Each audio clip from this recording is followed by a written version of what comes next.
नमस्कार, मैं एसपी सिंह, आपका स्वागत है हमारे चैनल पर। आज हम एक सीरियस टॉपिक पर बात करने वाले हैं, तो चलिए शुरू करते हैं और आखिर तक बने रहें। जैसा कि हम सब लोग जानते हैं कि हमारे राष्ट्र में कोविड नाम की एक भयंकर महामारी चल रही है। कोविड-19 नाम की एक भयंकर महामारी है जो हमारे देश में एक भयानक रूप से चल रही है, जिसकी 2 लहरें आ चुकी हैं और अभी एक लहर आने का अनुमान है।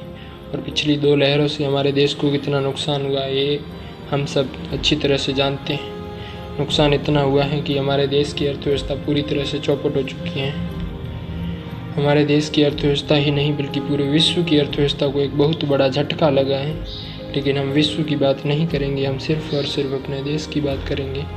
जब कोविड-19 की पहली लहर आई थी तो उससे पहले हमारे देश की अर्थव्यवस्था अपने चरम शिखर पर थी,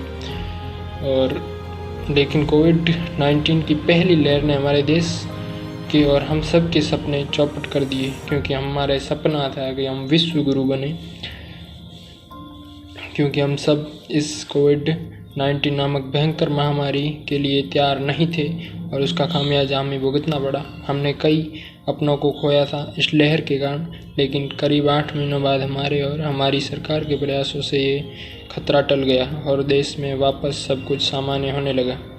लेकिन हमें हमारी सरकार और WHO ने चेताया था कि इसकी दूसरी लहर बहुत जल्द आएगी, लेकिन हमने इस चेतावनी को सीरियसली नहीं लिया, जिसका हमें बहुत बड़ा खामियाजा उठाना पड़ा। यहाँ तक कि हमने बहुत अपनों को खोया। मैंने खुद ने 2 फैमिली मेम्बर खोए थे और अपने देश का तो पूछो ही मत।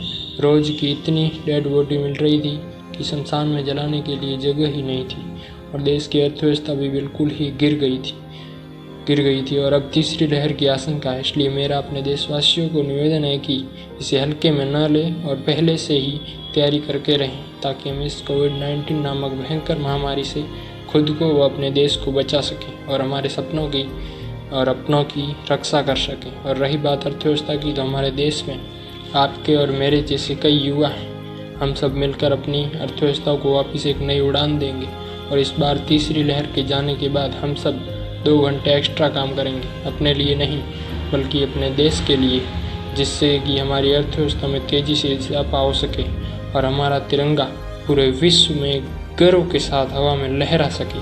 यह आवाज़ मेरी नहीं है बल्कि हर उस देश प्रेमी की है जो अपने देश के लिए सब कुछ न्योछावर करने के लिए तैयार है। मेरी कही हुई इस सब बातों पर ज़रूर गौर कीजिएगा। आप और जानकारी के लिए लाइक, शेयर, सब्सक्राइब कर सकते हैं। Thank you. जय हिंद, वंदे मातरम।